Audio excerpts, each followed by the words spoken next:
There was a valley where the fires were going out one by one, and no one was lighting new ones. The man stood on high ground in the failing light and counted the smoke. There had once been fires along the river and on the far hills. Other camps, other families, other voices in the dark. Now he counted 3. Then the cold came.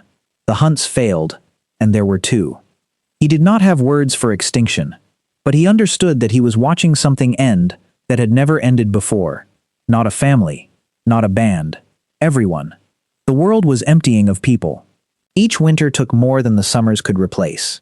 Each spring, fewer children moved between the fires, and the remaining camps stood farther apart. He could not see the number closing around them. He could only see the missing smoke. The question was no longer whether his band would survive the next winter.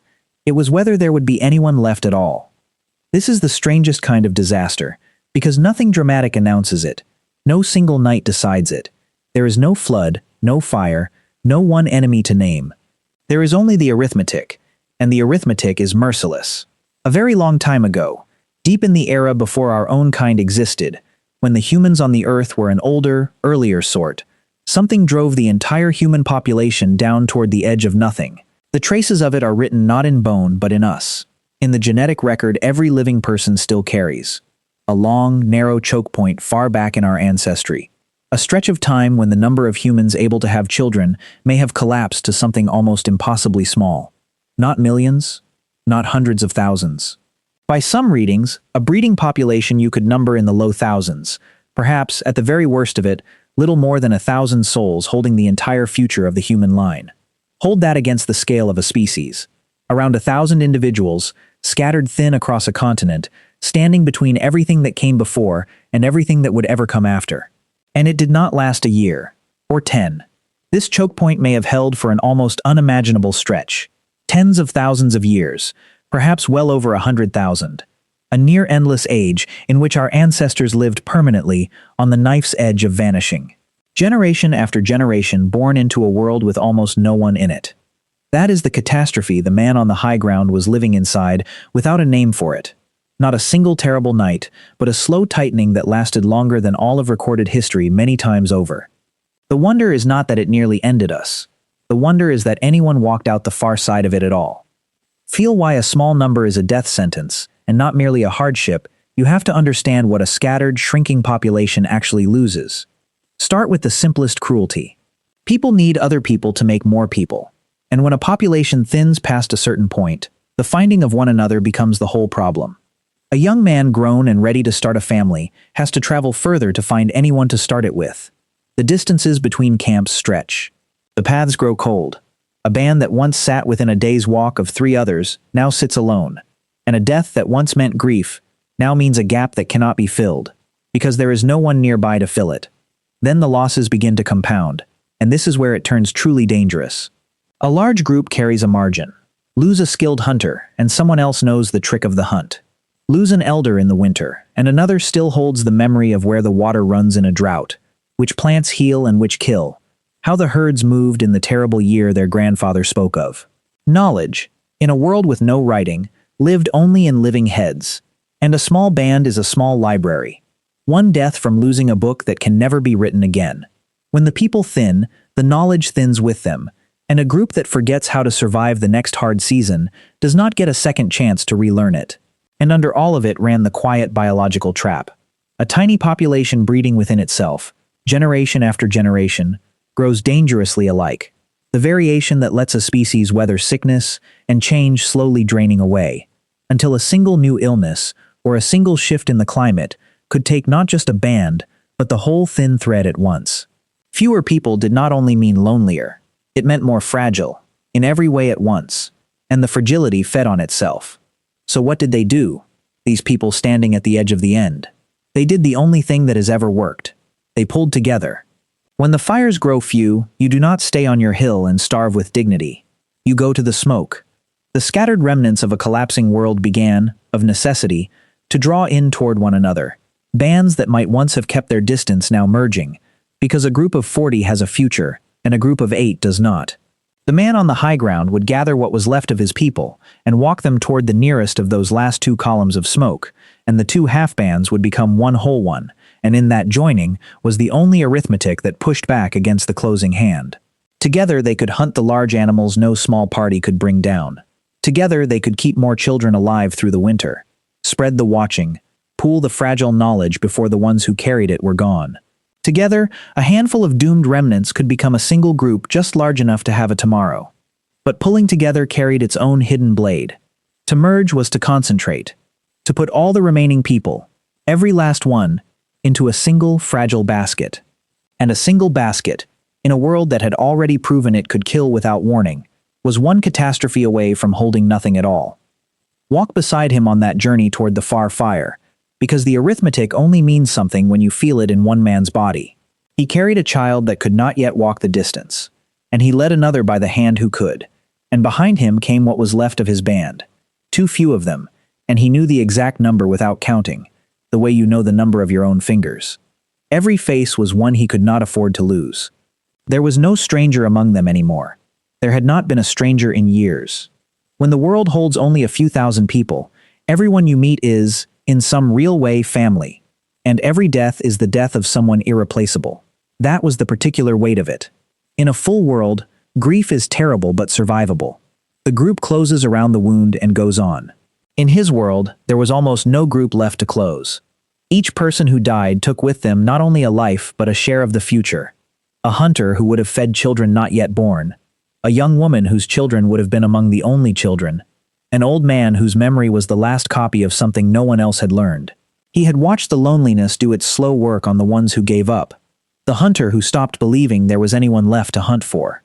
The young man who reached the age to start a family and found no one, anywhere, to start it with, and simply faded.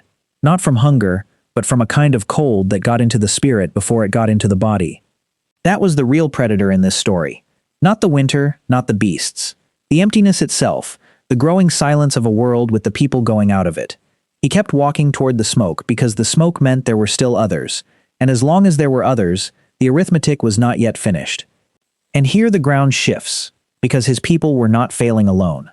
The whole living world was thinning around them. The same long squeeze that was emptying the human valleys was pressing on everything. The herds they hunted growing scarcer, the reliable places drying or freezing, the old rhythms of the land breaking down. Whatever had reached down to throttle the human line had its hand around the throat of the entire landscape, and that changed the meaning of everything he was doing. He was not fighting a bad winter. He was living through a break in the world itself. This was likely no ordinary hardship, but a genuine turning of the planet. A long, punishing swing in the climate, the kind that empties whole regions and reshapes coastlines, that can take a species already stretched thin and simply erase the margin it was living on. The reason so few humans survived was not that they were weak. It was that the world had tilted, all at once, against everything alive on it. And then came a winter that tried to finish the arithmetic in a single stroke. It arrived early, and it did not break. The herds that should have come through the valley did not come. The stores ran down, and then ran out. And the cold went on past every point the oldest memory could recall. And the merged band, the two halves that had joined precisely so this would not happen, began, despite everything, to lose people. The old first, then the young. A child who had run between the fires in autumn was a still shape under hides by the deep of the cold. Then another. He sat through those nights doing the terrible mathematics no man should have to do. The count of who was left, the count of how many more the winter could take before the number dropped below the line from which no group returns. There is a threshold, in the survival of a people, past which there are simply too few to go on. Too few to hunt, too few to bear enough children, too few to hold the knowledge or defend the camp. He could feel that threshold in the dark like the edge of a cliff in fog, and he could feel the winter walking them toward it, night by night, body by body. They came through it, barely. Fewer than before, thinner, quieter, the fires smaller, but alive.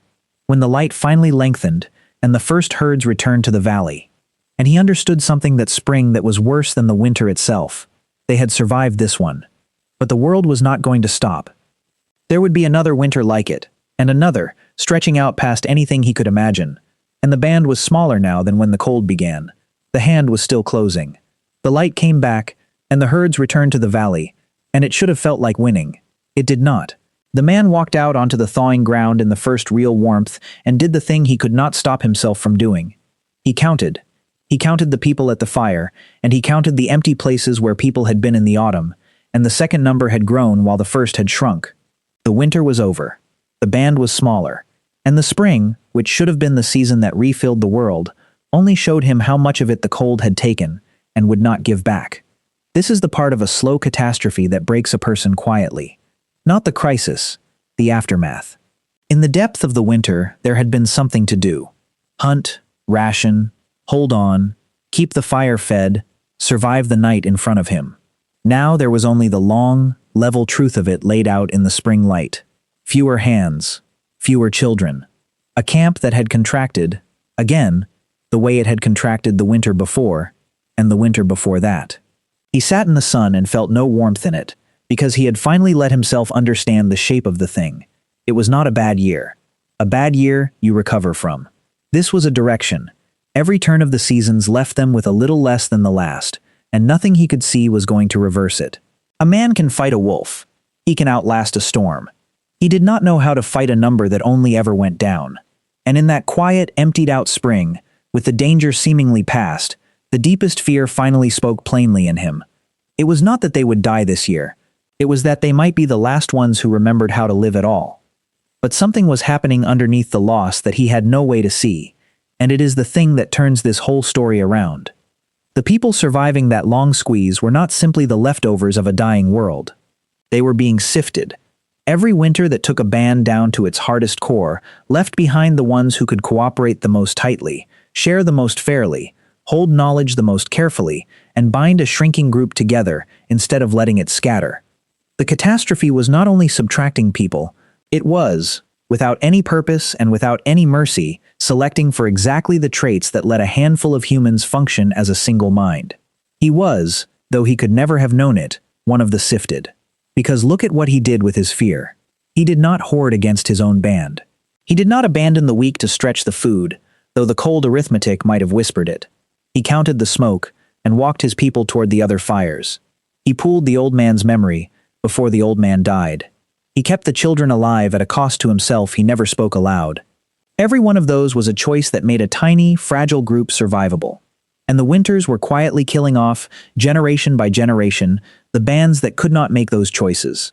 What was left after each cull was a little more cooperative, a little more bound to one another, a little more willing to carry the weak, because the weak were all there was. The pressure that was destroying them was also, in the same motion, shaping them. It was pressing the scattered, ordinary human animal into something tighter and more loyal and more dependent on the group than any creature had ever been. Because in a world this empty, the only ones who lived were the ones who would not let go of each other. But the same closeness that saved them carried a blade turned inward, and it cut deep. To survive as a tiny, isolated band, breeding only within itself for generation after generation, was to grow dangerously alike. The variation that lets a people absorb a new sickness, adapt to a turning climate, throw up the rare individual who thrives where others fail. That richness bleeds away in a population too small and too closed. Every generation that survived by pulling tight also grew a little more uniform, a little more like a single vulnerable body wearing many faces. And a single body can be killed by a single thing. That was the trap folded inside the rescue. The very act of surviving, merging, concentrating, breeding within the small circle of the last remaining people, was slowly stripping away the diversity that would let them survive the next unknown blow. They were becoming safer against loneliness and more fragile against everything else, all at once. The man did not know the word for it, but he could feel its edge. He looked at the children of the merged band and saw how many shared the same face, the same few bloodlines drawn from the same few survivors. He knew, without the language to say it, that a people this thin was a people balanced on something narrow, that one new sickness moving through a camp where everyone was nearly kin could take all of them together in a single season and leave no one. They had survived by becoming one thing, and one thing can be ended with one blow. That was the true edge of the cliff. Not the next winter, but the terrible possibility that the very strategy keeping them alive was the thing that would let the world finish them all at once. The blow that should have ended them never fell, and the reason it didn't is the whole answer to how we are here. Because after the long ages of the closing hand, the world tilted back. Slowly, over a span longer than any life could measure, the climate that had emptied the valleys began to ease. The herds thickened. The reliable places came back to life. Water, where there had been dust. Green, where there had been frozen ground. And the thing that had held the human line pinned at the edge of nothing for tens of thousands of years, finally, gradually, loosened its grip. But the world reopening was not, by itself, the miracle. The miracle was who was left to walk back into it. The people who came through that squeeze were not the same animal that had entered it. They had been filtered by the worst pressure a species can face, and what survived was the most cooperative, most tightly bound, most fiercely loyal version of humanity the Earth had yet produced. The catastrophe had burned away everything that could not hold a group together, and left behind only the ones who could. And when the good years finally returned, it was those people, and their particular gift for binding themselves into something larger than themselves, who spread back out across the widening world. Watch the man's descendants do it across the generations. As the herds returned and the winters softened their edge, the merged bands that had survived by clinging together did not simply recover. They flourished, because the very traits the disaster had forced on them, the sharing and the loyalty and the refusal to abandon their own, turned out to be the most powerful survival tools any creature had ever carried. A band that pools its food loses fewer children in a lean spring. A band that pools its knowledge forgets nothing its elders learned. A band that will not leave its weak behind keeps alive the injured hunter who heals to feed them all the following winter. Each of these was a small thing on its own. Together, across a recovering world, they made these particular humans nearly unstoppable. The thing that had almost killed them had also equipped them to inherit the Earth. That is the reversal at the heart of it. The bottleneck did not just fail to end us, it made us. The near extinction was the fire that forged the deeply social, deeply cooperative animal we still are. The one that cannot survive alone, and was never meant to. The one whose entire strength is the group. Everything that would come later, all of it. The shared hunts, the shared fires, the villages, the cities, the vast webs of strangers working as one, grew from the character the squeeze had beaten into our ancestors during the long age, when clinging together was the only thing that worked. So, the truth of when humans almost went extinct. There was a time, deep in the age of an older kind of human, when our whole line was pressed down to perhaps 1,000 or so breeding souls, and held there, on the very edge of vanishing, for an almost unimaginable stretch of time. It came not as a single disaster, but as a slow tightening, a turning of the world that emptied the valleys and thinned the people, until the greatest danger any of them faced was the growing silence of a world with no one left in it. And they survived it the only way it could be survived. Not by being stronger than the world. Not by being faster or fiercer than the beasts that shared it. By refusing, through every winter and every loss, to let go of one another. Every person alive today is descended from that tiny, stubborn remnant. Not from the many who filled the world before the squeeze, but from the few who came through the narrow place. Which means the man on the high ground, counting the last columns of smoke, was not watching the end of his people at all. He was standing at the source of ours. The entire human race, all of it, every language and every face and everyone you have ever loved, funnels back through that thin thread of survivors who would not scatter when scattering would have been so much easier than staying. We are not descended from the strong. We are descended from the ones who stayed together when there was almost no reason left to. And there is a hard truth folded inside that, the kind worth carrying out of this. It means the coldness that lets a creature abandon its weak and save itself was, in us, largely burned away. Not because we were noble, but because the ones who had it did not survive the narrow place. The people who hoarded, who scattered, who cut the weak loose to lighten the load, left no descendants. Only the ones who carried each other made it through the gap. Our capacity to love past all reason, to stay when leaving would be smarter, to feel another's loss as our own. That is not a soft addition to human nature. It is the load-bearing thing. It is the reason there is a human nature at all. The man never knew that his counting mattered. He never knew the fires he walked toward were the fires the whole future would come from, or that the choice he made 1,000 times, to carry the weak, to pool the knowledge, to go to the smoke instead of dying alone on his hill, was the choice that would decide whether there was anyone at all left to remember he had lived. He only knew that as long as there was one more fire, he would walk his people toward it, and that instinct did not die with him. It came down through the narrow place, through every generation that clung together when the world tried to prise them apart, unbroken, all the way to us. It is why an empty house feels wrong, and a crowded table feels right, and the loneliest thing a person can feel is to be the last of something. It is why we cannot bear to be forgotten, and cannot bear to leave our own behind, and reach for each other by instinct in the dark. That is not weakness. It is the oldest survival left in us, the memory, written into the bone by 100,000 years on the edge of the end, that a human being alone does not last, and a human being held by others can survive almost anything the world can bring. The hand closed, and very nearly shut for good. And then 1,000 people who would not let go of each other pulled the whole future back through the gap, and have not let go since. If the deep story of how we came so close to never existing is the kind that stays with you, keep close to this channel. There's another edge waiting in the dark, and I'd like you here when we stand at it.